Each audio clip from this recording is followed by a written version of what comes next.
जहद के नतीजे में हमारे या बलूचिस्तान से ताल्लुक़ रखने वाले कई और पार्टियों के कारकुनान के जो है कब्रिस्तान ना हों, लेकिन आफरीन ने उस पॉलिटिकल वर्करों को इन 72 सालों की आजमाइशों के बाद, इस 72 सालों की जुल्म ज़्यादतियों के बाद भी उन्होंने न कि सिर्फ जमहूरियत अलम बुलंद रखा, लेकिन बलूचिस्तान के हुकूक का अलम बलूचिस्तान की सड़कों पर इन शायराओं से लेकर पाकिस्तान के ऐवानों तक पहुंचाया। और आज आप देख रहे हैं मुल्क की हालत, मुल्क की सूरत हाल का अंदाजा आपको खुद है कि लोग नाने शबीना से मोहताज हैं।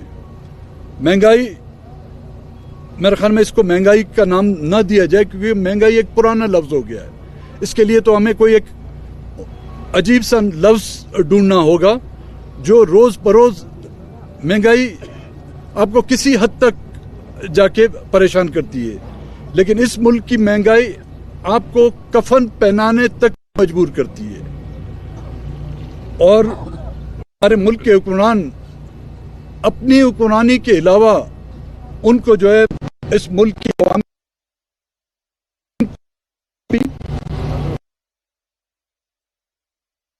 इक़्तिदार को बचाने के लिए वो हर रोज आईनी तरामीम करते हैं। वो अपने इक़्तिदार को बचाने के लिए बैरून मुल्क से उन कर्जों को ख़त्म करने के लिए, उन कर्जों के सूद को से छुटकारा हासिल करने के लिए मजीद कर्जों का बोझ इस अवाम पर डालते हैं।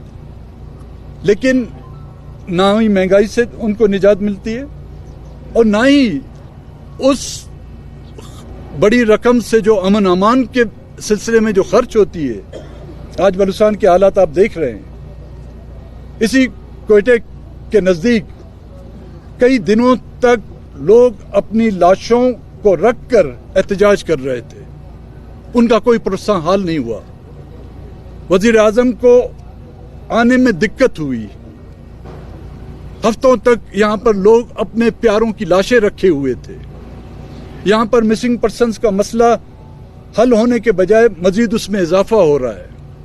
ये वो खित्ता है जहां पर इज्तिमाई कब्रें मिली हैं, लेकिन आज तक इस मुल्क के हुक्मरान, इस मुल्क के कानून के रखवाले, इस मुल्क के आइन के पासबान जो हैं, हमें इस बात की तसल्ली नहीं दे सके कि इन कत्ल आम के पीछे अगर हाथ है तो किसका है। ये किसी कुदरती आफत से तो हलाक नहीं हुए हैं। इनकी अमवात कुदरती नहीं थी, इनके पीछे कोई शख्स होगा, कोई इदारा होगा, कोई तंजीम होगी, कोई ग्रुप होगा। क्या आज तक आप मीडिया वालों के सामने उस ग्रुप का, उस शख्स की या उस तंजीम की कोई शक्ल आपको दिखाई गई? नहीं। तो इसका मतलब उनको भी अपनी तरह सुलेमानी टोपी पहनाई हुई है, जो ना आपको दिखते हैं, जो ना हमें दिखते हैं, जिनको कहा जाता है नामालूम है। और हमको मालूम है ये नामालूम कौन है। आज कुछ ही दिन पहले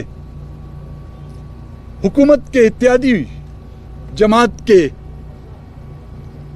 रहनुमा के रिश्तेदार को कई महीने अगवा किया गया। 5 महीने के बाद जो है उसकी लाश बरामद होती है। और अफसोस करने के बजाय, हम और आप तो अफसोस ही कर सकते हैं, लेकिन हुकूमत अफसोस के अलावा और कुछ नहीं कर सकती। ना ही कातिलों तक पहुंच सकती है, ना ही कातिलों तक सजा तो अपनी जगह पर, जब वो पहुंच ही नहीं सकेंगे तो इसका मतलब कि वो कातिल इतने ताकतवर हैं जिन पर हुकूमत हाथ नहीं डाल सकती। उन कातिलों की गर्दनें इतनी मजबूत हैं कि जिसमें ना फंदा आ सकता है, ना ही जिसमें हमारी जो इंतजामिया है उसका हाथ आ सकता है। तो इस सिनारियो से निकलने के लिए हम समझते हैं यहाँ पर जेन्युइन पॉलिटिकल लीडरशिप और पॉलिटिकल पार्टी का आना ज़रूरी है। یہاں پر خلائی مخلوقوں کے ذریعے سے جو پولیٹیکل پارٹیاں بنائی جاتی ہیں، جو ایک دن میں پارٹی بنتی ہے اور ایک مہینے کے اندر وہ الیکشن، ہم نے آپ خود گواہ اس بات کی. میں جب شروع میں سیاست میں آیا تھا اس وقت کی میری تصویر دیکھیں اور آج کی تصویر دیکھیں. آج تو میں دادا کی شکل کا ہو گیا ہوں، لیکن اور ایک دن میں لوگوں کو جو ہے بیٹھے بیٹھے باپ مل جاتا ہے اور وہ باپ ایک اکثریتی پارٹی بن کے رہ جاتے ہیں. اور آج اس کی حالت دیکھیں آپ. آج اس کی حالت یہ ہے، نہ باپ کو پتا ہے کہ بچے کس کے ہیں، نہ بچوں کو پتا ہے کہ ان کا باپ کون ہے. جو نیا آ جاتا ہے اسی کو وہ اپنا باپ کہلاتے ہیں. تو آخر میں پھر محترمہ کو جو ہے اس بلوچستان نیشنل پارٹی میں شمولیت پر مبارکباد دیتا ہوں اور ان کو ویلکم کرتا ہوں. اور کوئی آپ کا سوال؟ سردار صاحب بہت کم وقت رہ گیا، 24 گھنٹے سے بھی کم. کیا وجہ ہے کہ متحدہ اپوزیشن جو ہے اب تک اپنے کینڈیڈیٹس اناؤنس اس نے نہیں کیے یا دستبردار نہیں کروائے ہیں؟ سندھ اسمبلی میں 3 MPs کو اغوا کرنے کا الزام لگا ہے. یہاں بھی کوئی اغوا یا سرپرائز یا اپسٹ تو نہیں ہوگا؟ دیکھیں، سندھ میں تو بھائی MPs کو اغوا کیا جاتا ہے. ہمارے یہاں تو عورتوں کو نہیں بخشا جاتا، بزرگوں کو بخشا نہیں جاتا، بچوں کو بخشا نہیں جاتا. تو ہم بھی اپنی احتیاط کر رہے ہیں. ہم نے پہلے بھی اللہ کی بھروسے پر یہ سیاست کی ہے، ابھی بھی اللہ کے بھروسے پر یہ سیاست کر رہے ہیں. اور اپوزیشن نے ہمیشہ سرپرائز دیا ہے. 24 گھنٹے بچے ہوئے ہیں. انشاءاللہ 24 گھنٹے کے بعد جو ہے نا جو دھماکہ ہوگا وہ آپ 28 مئی کو بھی بھول جائیں گے.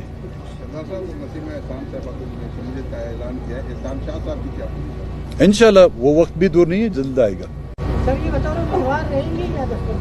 انشاءاللہ وہ ابھی ہم پارٹی کے جو ہماری ایگزیکٹو کمیٹی ہے وہ بیٹھ کے اس کا ابھی جلد فیصلہ کرے گی. سردار صاحب کل حکومت کے لوگ بھی آپ سے ملے ہیں، چیئرمین سینٹ سے بھی ملاقات کی، دوسروں سے کوئی پیش رفت ہوئی ہے؟ وہی ڈیڈ لاک کل کی صورت؟ یار میں خود حیران ہوں کہ میں جب آتا ہوں حکومت پریشان بھی ہوتی ہے، لیکن آج اس بار پہلا مرحلہ آیا ہے کہ حکومت جو ہے ہم سے ملاقات کرتی ہے. لیکن ظاہر ہے اس طرف بھی لوگ سیاسی ہیں، ہم بھی سیاسی لوگ ہیں.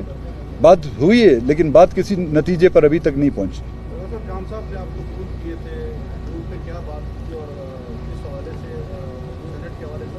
نہیں یار، اس کو پتہ نہیں کسی نے بتا دیا کہ یہ پاگل تمہارا رشتہ دار ہے، اس کو پھر یاد آیا.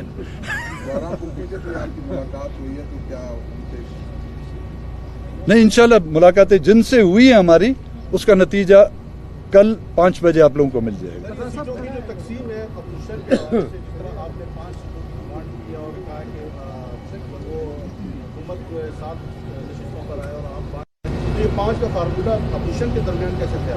نہیں، وہ دیکھیں ہمارے یہاں کوئی مسئلہ نہیں.